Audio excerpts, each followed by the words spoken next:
Hi friends, welcome to our channel.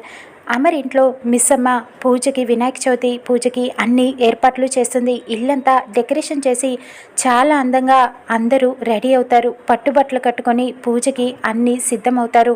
ఇంతలో అమర్ వచ్చి అంజుని దగ్గరికి పిలుస్తాడు. అంజు, నేను నీకు ఒక గిఫ్ట్ ఇవ్వనా అని అడుగుతూ ఉంటాడు. ఇవ్వండి డాడ్ అని చెప్పి అంజు చాలా ఆతృతగా ఎదురు చూస్తూ ఉంటుంది. గోల్డ్ చైన్ని తీసి అంజుకి చూపిస్తాడు. దానికి అమ్మవారి లాకెట్ ఉంటుంది, దుర్గామాతది. అది చూపిస్తాడు. అంజు చూసి, డాడ్ ఇది నిజంగా నాకేనా అని అడుగుతూ ఉంటుంది. అవును అంజు, ఇది నీకే అని చెప్పి అంజు మెడలో ఆ చైన్ని వేస్తాడు. చాలా సంతోషపడుతుంది.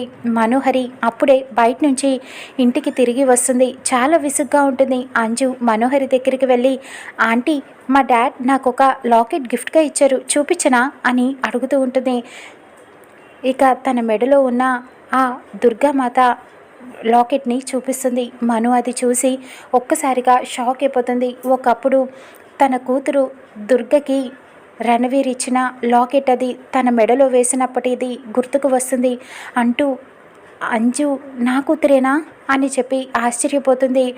నిజంగానే ఇది ఎలా సాధ్యం అని చెప్పి ఆలోచిస్తూ ఉంటుంది. ఇక అంజుని తన కూతురుగా గుర్తించి మను తనని దగ్గరికి తీసుకుంటుందా? అమర్కి ఈ విషయం ఎలా తెలుస్తుందో రానున్న ఎపిసోడ్లో చూద్దాం.